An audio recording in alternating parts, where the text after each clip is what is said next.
जय हिंद all of you my dear student. तो स्टूडेंट्स, आज के लेक्चर में हम बात करेंगे फिजिक्स के बहुत ही इंपॉर्टेंट न्यूमेरिकल की।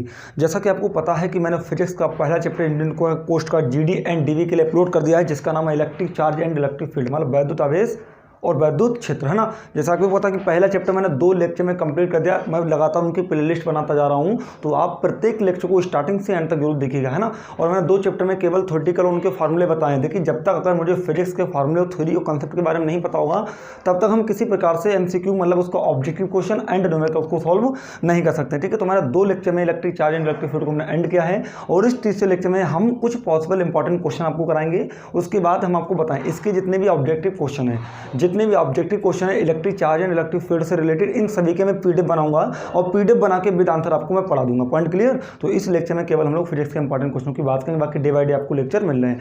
आपसे केवल एक ही रिक्वेस्ट है हमारी, देखिए काफ़ी कुछ समय हो गया ना, लगातार मैं एक अच्छा कंटेंट प्रोवाइड करा रहा हूँ लोगों के लिए, अच्छे day by day free of cost lecture provide कर रहा हूँ। तो हमारी एक आपसे मतलब विनम्र निवेदन है कि आप वीडियो को अधिक से अधिक, जितने भी आपके ग्रुप हैं सभी ग्रुपों में अधिक से अधिक वीडियो आप शेयर कर दिया करें। एक ही रिक्वेस्ट आप सभी स्टूडेंट्स से रिक्वेस्ट है, जो वीडियो को देख रहे हैं, तो सभी स्टूडेंट्स से केवल एक ही रिक्वेस्ट है कि इस वीडियो को मतलब इसने जितनी भी आप वीडियो देख रहे हो, जो आपको ठीक लगे उस वीडियो को अधिक से अधिक शेयर कर दें। ओके माय डियर, एक ही रिक्वेस्ट है आपसे। आइए बात करते हैं। तो आज हम फिजिक्स के कुछ इंपॉर्टेंट क्वेश्चनों की बात करेंगे। जैसा कि आप देख पा रहे हैं कि पहला क्वेश्चन, देखिए मैं आपको बताएं कि आपको अब क्लियर हो गया कि इंडियन कोस्ट का जीडी और डीवी का जो पेपर है वो बोथ लैंग्वेज में आएगा। तो देखिए क्या होता है ना कि काफ़ी स्टूडेंट जो है हिंदी के क्वेश्चन को इंग्लिश मतलब हिंदी को कन्वर्ट करके इंग्लिश में समझ सकते हैं, लेकिन इंग्लिश वाला क्वेश्चन जो हिंदी में ठीक से समझ नहीं आता। तो मैं यहाँ पर पढ़ाऊंगा, बोथ लैंग्वेज पढ़ाऊंगा, ठीक है माय डियर। आइए बात करते हैं। पहला क्वेश्चन हमारा स्क्रीन पे तुमसे कह रहा है कि इलेक्ट्रॉन पर 1.6 गुणा 10⁻19 कूलम ऋण आवेश है।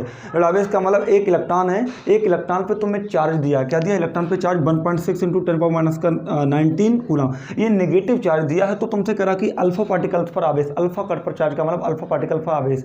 देखिए मैंने आपको 2 कंसेप्ट पढ़ाते हैं, मेरी बातों को बहुत अच्छे समझने का प्रयास करना। कुछ मैं आपको बातें बता रहा हूँ। कभी भी इलेक्ट्रॉन पर अगर आपको चार्ज दे, इलेक्ट्रॉन पर कभी आपको चार्ज है, तुमसे कहे इलेक्ट्रॉन पर इतना चार्ज है, कभी भी आपसे कहे इलेक्ट्रॉन पर चार्ज, तो इलेक्ट्रॉन पर चार्ज को हमेशा ई से रिप्रेजेंट करते हैं। किससे करते हैं? ई से। माइंड करिएगा मेरी बात के लिए। और कभी किसी ऑब्जेक्ट, किसी वस्तु, किसी कंडक्टर, किसी पर भी अगर आपको कभी चार्ज दे, है ना, मैंने मान लिया कि मैं कह सकता हूँ कि कंडक्टर पर आपको चार्ज दिया है, कंडक्टर पर चार्ज मतलब चालक पर आपको चार्ज दे, तो बच्चा इसको हम लिखेंगे क्यू से। किससे लिखेंगे? क्यू से। मेरी बात को समझने का प्रयास करना। इलेक्ट्रॉन पर चार्ज को ई से लिखते हैं, एंड किसी भी चालक है, कोई वस्तु, किसी पर अगर तुम्हें आवेश दे उसको क्यू से, मतलब चार्ज को क्यू से लिखते हैं। सबके मात्रा कूलम होते हैं। अगली चीज मैं आपको बताएं, अच्छे से समझने का प्रयास करना, बहुत अच्छे से आप लोग समझिएगा। Okay my dear. इसके बाद मैं आपको बताएं कि मैंने 2 पॉइंट आपको बहुत इंपॉर्टेंट बताए थे। कभी आपके पास अल्फा पार्टिकल आए, या कभी आपके पास हीलियम परमाणु हुआ, हीलियम एटम या अल्फा पार्टिकल 2 कभी आ जाएं, और कभी आपसे कहे कि इन पे आप बताइए चार्ज कितना होता है। माय डियर स्टूडेंट, आंख मीच के आप बता दीजिएगा कि कभी अल्फा पार्टिकल और हीलियम आ जाए, अल्फा कण और हीलियम परमाणु पर जो चार्ज होता है वो हमेशा इलेक्ट्रॉन का 2 गुना होता है। मैं यहाँ पे लिखता हूँ, अल्फा आर हीलियम पार्टिकल पर जो चार्ज होता है वो कितना होता है? वो होता है इलेक्ट्रॉन का 2 गुना। पक्का? इलेक्ट्रॉन पे कितना होता है? 1.6 × 10⁻19, और ये करेंगे तो मिलेगा आपको 3.2 × 10⁻19 कूलम, वो भी पॉजिटिव। ऐसा आपको मैंने बताया था। एग्जामिनर क्वेश्चन ऐसा ही देता है जिससे स्टूडेंट थोड़ा भ्रमित होते। Point clear. आइए अब हम न्यूमेरिकल्स की ओर बढ़ते हैं। अब आप लोग समझेंगे, ठीक है। हम बहुत ही कम टाइम में क्वेश्चन का आंसर निकालेंगे, बहुत अच्छे से आप लोग समझने का प्रयास करेंगे कि किस तरह से क्वेश्चन को सॉल्व करें। फिजिक्स एक ऐसा सब्जेक्ट है, जितनी ज़्यादा आप प्रैक्टिस करेंगे, है ना, तो उतना आपको थोड़ा जो है ईजी लगेगा, है ना। लेकिन डरने की जरूरत नहीं है। मैं 90 दिन में पूरा फिजिक्स करा दूंगा, 11-12 का पूरा फिजिक्स 90 दिन में करा दूंगा। मतलब क्योंकि 11 तो 12 स्टैंडर्ड का आपका जो फिजिक्स है वो पूछा जाता है, बाकी मैथ्स आपका पूछा जाता है, तो सब करा दूंगा मैं। क्वेश्चन क्या कह रहा है? क्वेश्चन कह रहा है कि इलेक्ट्रॉन पर चार्ज दिया, इलेक्ट्रॉन पर चार्ज को क्यू से लिखते हैं, वो सॉरी ई से लिखते हैं, आपको मैंने बताया था। एंड आपसे अल्फा कट पर पूछा है, अल्फा कट पर आपसे क्या पूछा है? अल्फा कट पर आपको चार्ज पूछा है, अल्फा पार्टिकल्स पे आपसे चार्ज पूछा है, मतलब क्यू पूछा है। देखिए मैं आपको बता दें, अल्फा पार्टिकल पर जो चार्ज है वो क्या होगा? हमारा इलेक्ट्रॉन का, इसको क्यू से लिख दें, कोई दिक्कत नहीं है, ठीक है। इलेक्ट्रॉन का 2 गुना, आपको जैसा कि बताया था। अब आप करेंगे तो 2 × 1.6 और 10⁻19 कितना मिलेगा? 16 दूनी 32, तो 3.2 × 10⁻19। अब वो भी कैसा होगा? पॉजिटिव। माइंड करिएगा, ये पॉजिटिव होगा। कैसा होगा बच्चे? पॉजिटिव होगा। कोई दिक्कत नहीं होगी। आई होप बहुत ठीक समझ आया होगा, क्योंकि मैंने इस क्वेश्चन में टाइम इसलिए लगा क्योंकि मैंने कुछ बेसिक पॉइंट बताते हैं। आइए अगले क्वेश्चन की बात करते हैं। चुटकियों में निकालेंगे क्वेश्चन, चुटकियों में, है ना। आइए बात करते हैं। देखिए हमारे पास टाइम नहीं होगा, अगर हम इस एक आंसर को 30 सेकंड में निकालना है, 30 सेकंड में निकालना तो हमारा एवरेज जो है ठीक रहेगा। 30 सेकंड से ऊपर थोड़ा ठीक नहीं है, 30 सेकंड से ऊपर नहीं जाना चाहिए। अगला क्वेश्चन कह रहा है, एक चालक पर, क्वेश्चन कह रहा है एक चालक पर, अच्छे समझिएगा, एक चालक पर एक कूलाम ऋण आवेश है, थोड़ा शॉर्ट कर लिखता हूँ, ठीक है, ऋण आवेश है। तो तुमसे कह रहा है कि इस पर सामान्य अवस्था में कितने इलेक्ट्रॉन अधिक होंगे। इस पर सामान्य अवस्था में कितने इलेक्ट्रॉन अधिक होंगे। बहुत अच्छा क्वेश्चन, आप लोग बहुत अच्छे समझेंगे। देखिएगा कैसे करेंगे। मैं आपको एक बात बता दूं, आपको मैंने बताया था कि 4 टाइप ऑफ चार्ज, हमने आपको बताया कि चार्ज हमारे 2 टाइप के होते हैं, एक हमारा पॉजिटिव चार्ज, एक हमारा नेगेटिव चार्ज।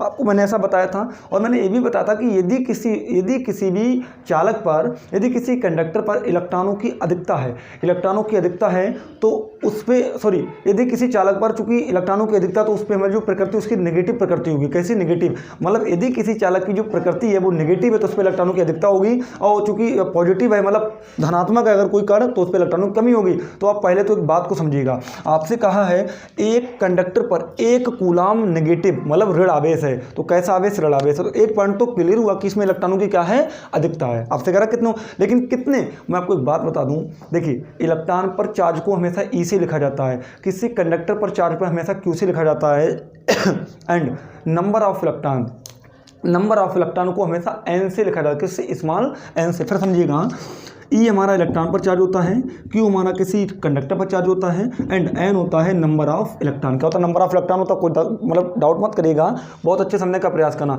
तो आपसे कह रहा है 1 कूलाम में आपको क्यू दे दिया है, आपसे कहा है कि नंबर ऑफ इलेक्ट्रॉन, एन की वैल्यू आपको फाइंड करनी है ना, एन की वैल्यू फाइंड करनी, हाउ मेनी मतलब हाउ इलेक्ट्रॉन है ना, कितने इलेक्ट्रॉन। आइए आगे समझते हैं हम लोग। एक फार्मूला होता है क्यू बराबर एन गुणा ई होता है।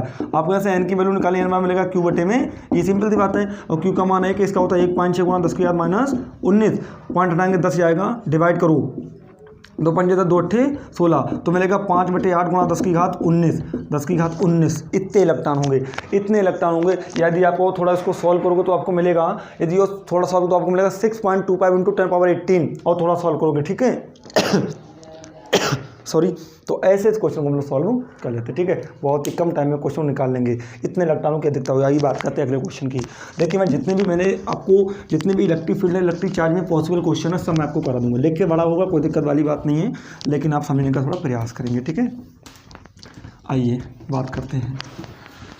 अगला क्वेश्चन कुछ इस तरह से हमसे कह रहा है, माइंड करना आप लोग बहुत अच्छे से। अगला क्वेश्चन मुझसे ये कह रहा कि किसी वस्तु को 4.8 गुणा 10 की घात माइनस 19 कूलाम से धनावेशित करने के लिए, क्वेश्चन है किसी वस्तु को 4.8 गुणा 10 की घात माइनस 19 कूलाम से धनावेशित करने के लिए, इंग्लिश वाले बच्चों के लिए मैं इंग्लिश में रिपीट करता हूँ, ठीक है। धनावेशित करने के लिए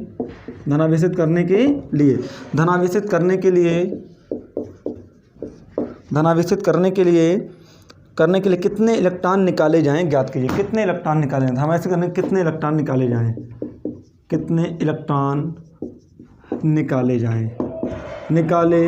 माइंड कीजिए मेरी बात, कितने निकाले जाएं। देखिए कैसे करेंगे, मैं आपको बताएं, तुमसे कह रहा है कि किसी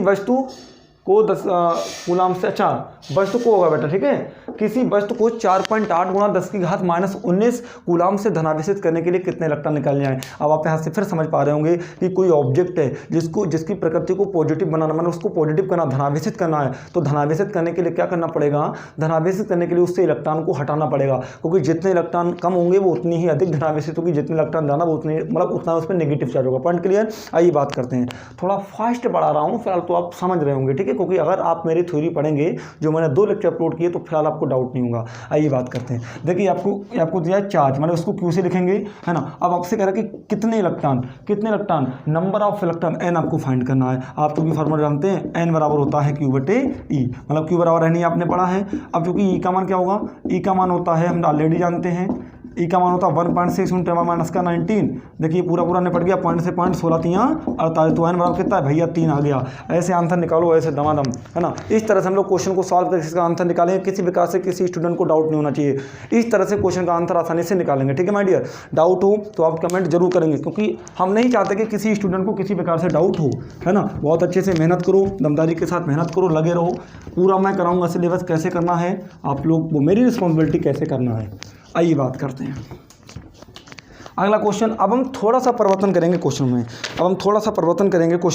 क्वेश्चन परिवर्तन ये करेंगे। अगला क्वेश्चन तुमसे कह रहा है, माइंड रिमाइंड कीजिएगा, एक अगला क्वेश्चन मुझसे ये कह रहा है कि एक अल्फा कार्ड, मैं क्वेश्चन लिखता हूँ। क्वेश्चन कह रहा है कि एक अल्फा कार्ड, ये अल्फा बना, ठीक है। एक अल्फा कार्ड 15 × 10⁻4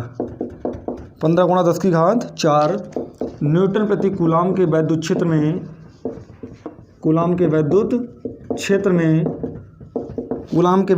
में स्थित है। क्या है? स्थित है। बहुत अच्छे समझना, स्थित है। आगे कह रहा है कि उस पर लगने वाले बल की गणना कीजिए। आपको क्या निकालना? उस पर लगने वाले बल, फोर्स की गणना, बल की गणना करो।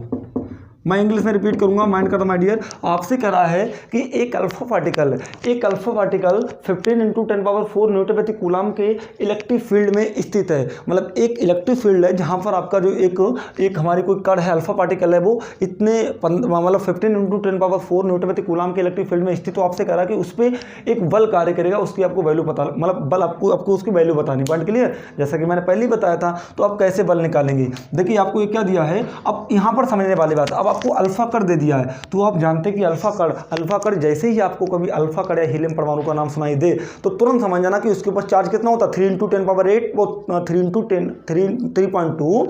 10⁻⁻19। इलेक्ट्रॉन दोगुना होता, सिंपल सी बात है ना। तो 3.2 × 10⁻⁻19, सिंपल सी बात है। अब ये आपको क्या दिया है कि वैद्युत क्षेत्र, इलेक्ट्रिक फील्ड को ई से रिप्रेजेंट करते हैं। किससे? ई से। तो ई आपको दिया है, क्यू दिया है, निकालना क्या? एफ। तो एफ बराबर होता है क्या? एफ बराबर होता है, आपने पढ़ा, ई बराबर होता है F/Q, मतलब एकांक आवेश से लगने वाला बल वैद्युत क्षेत्र की तीव्रता कहलाता है। या एफ बराबर क्या हो जाएगा? एफ बराबर हमारा हो जाएगा यहाँ पर ई और क्यू, सिंपल सी बात है। और ई का मान कितना है? ई का मान है 15 × 10⁻4 और बेटा क्यू का मान कितना होगा? ये होगा 3.2 × 10⁻⁻19। बहुत अच्छे समझना, पॉइंट को उठाएंगे नीचे 10 आएगा पक्का। 5 दूनी 10 और 2 पंजे 10, है ना, 2 पंजे 10 और 2 16 32 और 5 तियाँ 15, 16 तियाँ 48 गुणा ये माइनस का 19 प्लस की 4 तो माइनस की 15 मात्रा क्या होगा? न्यूटन। भैया ऐसे निकालेंगे, ऐसे चुटकी हम निकालो आंसर। किसी बच्चे को कोई डाउट हो तुरंत मेरे को बताइएगा। इस तरह से क्वेश्चन अगर 48 × 10⁻15 न्यूटन, कोई डाउट तो नहीं, देखिए, है ना। अब अगर बच्चा यहीं पे गलती करता, अब जो कोई फार्मूला तो ये लगेगा, लेकिन उससे नहीं पता क्यू का मान क्या होगा, तो क्यू का मान क्या होगा? अल्फा कण वाला आवेश, ठीक है, वो भी इलेक्ट्रॉन का दोगुना वाला। आइए अगले क्वेश्चन को बढ़ते हैं। इस फार्मूले को मैंने करा दिया, फिलहाल एक क्वेश्चन मैं और करा देता हूँ, जिससे आपको जो है आगे दिक्कत नहीं होगी, ठीक है। बाकी अच्छे से मेहनत करो भाई, तो ये कहता हूँ बार बार आप लोगों से। देखिएगा अगला क्वेश्चन आपसे कुछ इस तरह से आपसे कह रहा है, मेरी बात को माइंड करेंगे बहुत अच्छे से सभी स्टूडेंट। अगला क्वेश्चन आपसे कह रहा है कि 5 × 10⁻⁻4 कूलाम आवेश पर, है ना, 5 × 10⁻⁻4 कूलाम आवेश पर, 5 × 10⁻⁻4 कूलाम आवेश पर, आवेश आपको दिया है, आवेश पर 2.25 न्यूटन, पॉइंट लगाया, न्यूटन का बल कार्य करता है, पक्का बल कार्य करता है, ठीक है। इसके बाद तुमसे कह रहा है उस बिंदु पर वैद्युत क्षेत्र की तीव्रता, उस बिंदु पर वैद्युत क्षेत्र की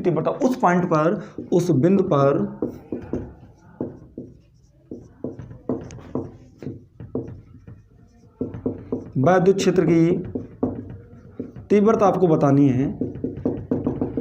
तीव्रता का मतलब पॉइंट समझो, 5 × 10⁻14 कूलाम, ये आपको क्या दिया? क्यू चार्ज दिया। चार्ज पर 2.25 न्यूटन का फोर्स, मतलब आपको फोर्स दिया एफ, फोर्स कार्य करता, वर्क करता उस पॉइंट पर इंटेंसिटी ऑफ इलेक्ट्रिक फील्ड, मतलब वैद्युत क्षेत्र की तीव्रता बतानी है बेटा। Intensity of electric field represented by capital E. अब जैसा कि मैंने पढ़ा है, ई बराबर क्या होता? F/Q होता, ई बराबर F/Q होता। अब एफ का मान कितना है? 2.25, है ना, F/ और Q, है ना, 5 × 10⁻⁻4, तो हम पॉइंट को उठाएंगे नीचे 100 आ जाएगा, है ना। तो देखिएगा 25 चौका 100 और 25 चौका 100 होते हैं, 25 चौका 100 और 25 नेमा कितना होता है? 25 नेमा होता है मेरे हिसाब से 225, है ना। मैं ठीक कर रहा हूँ, गलती नहीं होनी चाहिए। तो ई बराबर आएगा 9/5 चौक 20 गुणा में 10 की माइनस का 4। माइंड करेगा यहाँ पर इतना हो गया। अब यहाँ पर इसको मैं लिख सकता हूँ 9/2। देखिए जो 20 है 20 को 10 लिख सकते हैं, 10 की पावर 1 तो माइनस का 3 मिलेगा, ऊपर जाके प्लस का 3 और 209 को डिवाइड करेंगे तो मिलेगा 4.5 गुणा 10 की घात 3 और मात्रा क्या होगा? न्यूटन प्रति कूलम। हमारे ऐसे निकालो आंसर। ये पॉइंट तो समझ गए होंगे यहाँ पर, किसी स्टूडेंट को डाउट होना चाहिए। ऐसे करके क्वेश्चन का आंसर हम लोग आसानी से निकाल लेंगे, ठीक है। आई होप डाउट नहीं होगा। मैं बढ़ाऊँ अपने अगले क्वेश्चन की ओर, ठीक है। तो ऐसे करके क्वेश्चन का आंसर हम लोग बहुत अच्छे से निकालते हैं, ठीक है। आइए बात करते हैं अगले क्वेश्चन की ओर। इसके बाद 2 लाइन तो लगेंगी। देखिए फिजिक्स है तो वैसा तो नहीं कि एक ही लाइन में निकाल दूँ, भाई फिजिक्स है तो थोड़ा तो हमें समझना पड़ेगा, है ना, आप लोगों के लिए।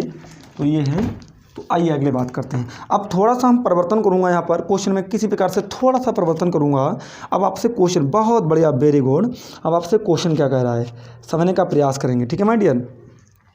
आपसे क्वेश्चन कर रहा है कि 2 माइक्रोकूलाम के 2 बराबर तथा विपरीत आवेशों के बीच की दूरी। क्वेश्चन कर रहा है कि 2 माइक्रोकूलाम के 2 बराबर तथा विपरीत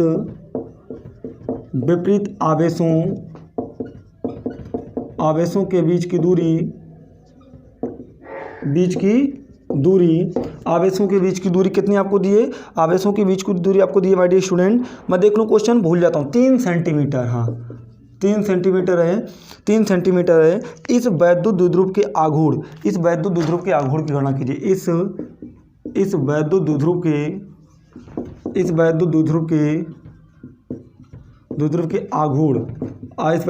के आघूर्ण की गणना कीजिए। आघूर्ण की गणना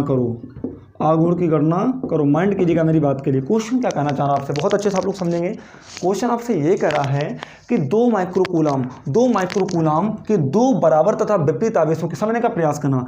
बराबर विभिन्न प्लस का 2 माइक्रोकूलाम, माइनस का 2 माइक्रोकूलाम और बीच की डिस्टेंस आपको कितनी दिए बच्चा? बीच की डिस्टेंस आपको दी 3 सेंटीमीटर। कितनी दी है? 3 सेंटीमीटर। मेरी बात को समझिएगा, मैंने आपको पढ़ा था इलेक्ट्रिक डायपोल। इलेक्ट्रिक डायपोल क्या कहता है? इलेक्ट्रिक डायपोल एक ऐसा सिस्टम, एक ऐसी संरचना, एक ऐसी ज्योमेट्री जिसके 2 सिरों पर इक्वल एंड अपोजिट चार्ज होता है। It is known as electric dipole. Electric dipole movement, जैसा कि आपको पढ़ाया था। तो अब एक्चुअली इसमें होता क्या है कि कोई हम एक चार्ज लेते हैं, मतलब कोई एक आवेश और तथा दोनों आवेशों के बीच की दूरी इलेक्ट्रिक डायपोल मूवमेंट कहलाती है। मतलब फार्मूला होता है P बराबर Q गुणा में 2L। ये तो आपको निकालना है भाई। ये आपको Q दिया है, क्या दिया? Q पक्का। और दिया आपको R, और आपको निकालना इलेक्ट्रिक डायपोल मूवमेंट का, मतलब आपको P की वैल्यू फाइंड करनी। किसकी वैल्यू? P की वैल्यू फाइंड करनी। P बराबर Q गुणा 2L होता है। अब Q क्या है? चार्ज। मैं आपको बताएं चार्ज की यूनिट कूलाम होती है। माय डियर स्टूडेंट, चार्ज की यूनिट क्या होती है? कूलाम होती है। लेकिन अब यहाँ पर माइंड कीजिएगा, यहाँ पर आपको माइक्रो कूलाम दिया है और मैं आपको बता दें 1 माइक्रो कूलाम बराबर होगा 10⁻⁻6 कूलाम। 1 माइक्रो कूलाम, आप इसको याद कीजिएगा। 1 metre, millimetre, micro coulomb, angstrom, nano जो भी सब कुछ याद कीजिएगा, ठीक है। बिना याद के काम नहीं चलेगा भाई, फिजिक्स पढ़ रहे हैं हम लोग। तो 1 माइक्रो कूलाम माइनस का 6 माइक्रो कूलाम हो जाएगा। तो 2 माइक्रो कूलाम है तो 2 गुणा 10 की माइनस का 6 हो गया, ठीक है। 2L। अब मैं आपको बताएं स्टूडेंट गलती करता है, बहुत गलती करता है। वो क्या करता है कि आपको देखिए पूरे दोनों के बीच की दूरी 3 सेंटीमीटर दी है। दूरी का मात्रक मीटर होता है, तो सेंटीमीटर को मीटर बनाएंगे तो 3 गुणा 10 की माइनस का 2 हो जाएगा, ठीक है। क्योंकि 1 सेंटीमीटर बराबर होता है 10 की माइनस का 2 मीटर। सिंपल सी बात, माइंड कीजिएगा। गलती क्या करता है स्टूडेंट?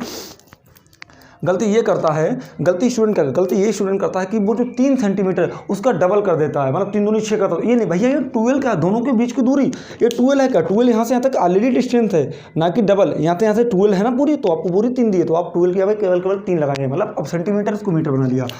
3 दूनी 6, 6 गुणा 10 की माइनस का 6 2 8 माइनस का 8। और मात्रा क्या होगा? देखिए मात्रा घटेंगे नहीं हो रही क्योंकि कूलाम और इसका मीटर, कूलाम मीटर। तो ऐसे निकालो आंसर। आई होप डाउट नहीं होगा, ठीक है। हम अगला क्वेश्चन लिखते हैं। हमारे पास ये देखिए केवल क्वेश्चन दिए हुए हैं ना, देखिए इसमें केवल क्वेश्चन लिखे हुए हैं। काफ़ी इंपॉर्टेंट क्वेश्चन है इसमें, सभी क्वेश्चन केवल न्यूमेरिकल केवल क्वेश्चन है ना। और इसलिए मैं आपको बहुत अच्छे डीपली समझा रहा हूँ कि आप आसानी से समझ जाएंगे क्वेश्चन के लिए। करेंगे क्या? आइए अगले बात करते हैं हम लोग।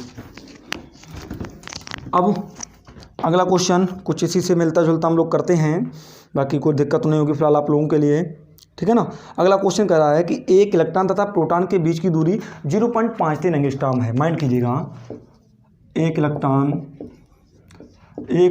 व प्रोटॉन के बीच की दूरी बहुत अच्छा क्वेश्चन है। बीच की दूरी 0.53 एंगस्ट्रॉम है। 5 एंगस्ट्रॉम है। पॉइंट क्लियर, बहुत बढ़िया। 5 तो आगे कह रहा है इस निकाय का वैद्युत द्विध्रुव आघूर्ण, इस निकाय का इलेक्ट्रिक डायपोल मूवमेंट मतलब वैद्युत द्विध्रुव आघूर्ण निकालना है। वैद्युत द्विध्रुव आघूर्ण ज्ञात कीजिए। आघूर्ण आपको ज्ञात करना है, माइंड करना आप लोग बहुत अच्छे से। वैद्युत द्विध्रुव आघूर्ण क्या है, देखिए कैसे निकालेंगे वैद्युत द्विध्रुव आघूर्ण, माइंड करना आप लोग बहुत अच्छे से। देखिए माय डियर, अब आपसे करा है कि एक इलेक्ट्रॉन, फिर देखिएगा एक इलेक्ट्रॉन व एक प्रोटॉन के बीच की जो डिस्टेंस है वो कितनी 0.53 एंगस्ट्रॉम।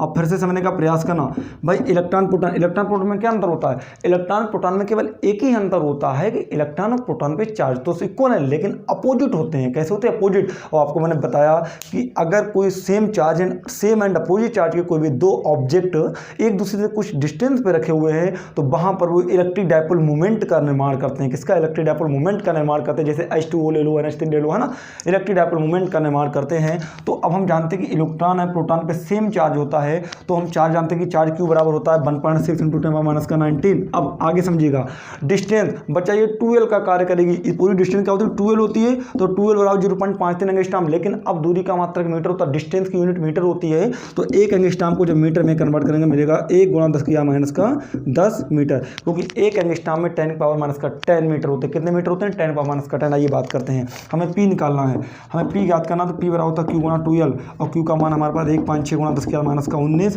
पक्का, और इसका मान कितना 0.53 और × 10⁻⁻10, क्योंकि अगर हम ऐसे लगाएं तो आंसर नहीं मिलेगा।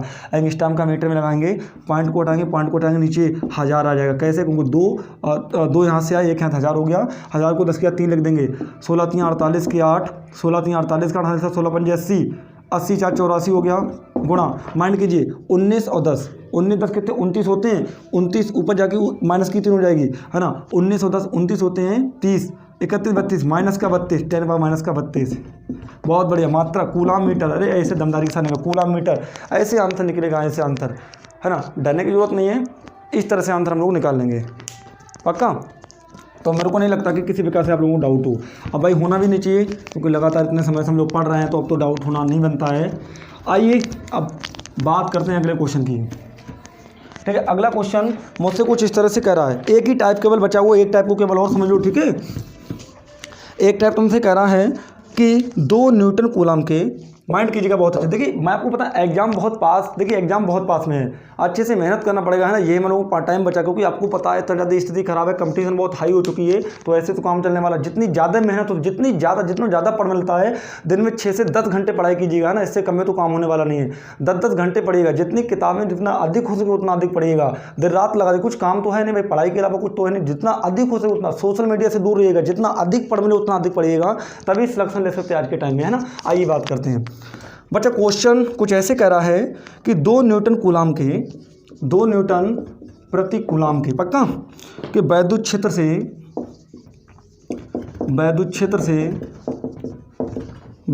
30 अंश के कोण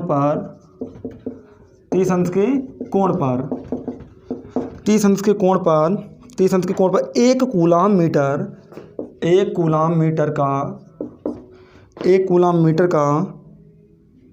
मीटर का वैद्युत द्विध्रुव रखा है, वैद्युत द्विध्रुव रखा है। तो कह रहा कि वैद्युत द्विध्रुव पर लगने वाले बलों की गणना कीजिए। वैद्युत द्विध्रुव पर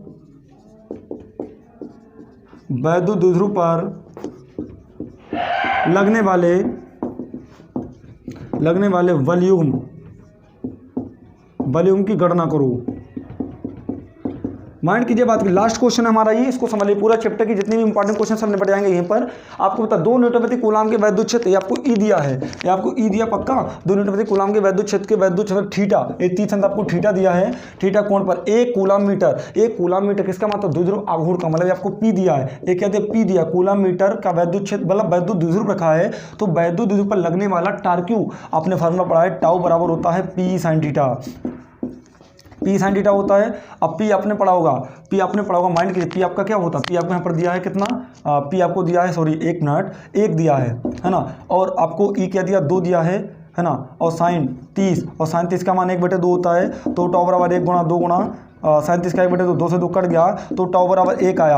अब इसकी एक बात की भैया मात्रा क्या होगा, इसका मात्रक होगा, देखिए रटने की नहीं हो रही, कैसे निकालेंगे मात्रक, पी क्या है द्विध्रुव आघूर्ण, इसका मात्रक होता है कूलामीटर, एंड ई क्या है इंटेंसिटी ऑफ इलेक्ट्रिक फील्ड, इसका होता है न्यूटन प्रति कूलाम, कट गया तो न्यूटन मीटर मात्रक आ गया। अरे रटने हो ही नहीं रही है। अब मैं आपको बता दें कंडीशन और मिलती है, अगर तुमसे एग्जामिनर कहेगा कि इलेक्ट्रिक डाइपोल मूवमेंट क्षेत्र से 30 अंश के कोण पे तो ठीक है, अगर तुमसे कहेगा कि पैरेलल है तो थीटा 0 लगा दीजिएगा, तुमसे कहे परपेंडिकुलर तो थीटा 90 लगा दी, हो गया खत्म, पूरा चैप्टर फिनिश। अब मैं आपको बता 2 फार्मूले और हैं जिनके ऊपर कभी न्यूमेरिकल पहली बात आएगा, इतना बड़े, क्योंकि एक्चुअली उन फार्मूले को न्यूमेरिकल आने के बहुत कम चांसेस हैं। उसका रीजन क्या है, उसका रीजन एक्चुअली ये है, उसका रीजन एक आपका फार्मूला F = 1/4πε0 और Q1Q2/r², और आपने पढ़ा होगा E = 1/4πε0 2p/r3, और आपने पढ़ा होगा E = 1/4πε0 p/r3। तो इन पे आने के कम चांसेस हैं, लेकिन आप लगा लीजिएगा, है ना, क्योंकि सब कुछ पता है यहाँ पर, इसलिए कम चांसेस क्योंकि इससे कैलकुलेशन बहुत हाई होती है, तो हाई कैलकुलेशन की वजह से क्वेश्चन को नहीं देते। ओके माय डियर, बाकी जितने भी इस टाइप के क्वेश्चन, जितने भी ऑब्जेक्टिव हैं, उसकी सब पीडीएफ बना के मैं आपको प्रोवाइड करा देंगे, डरने की जरूरत नहीं, अच्छे से मेहनत, बाकी वीडियो को अधिक से अधिक शेयर करिए। ओके माय डियर, अब हम मिलते हैं न्यू लेक्चर में न्यू टॉपिक के साथ। जय हिंद, जय भारत।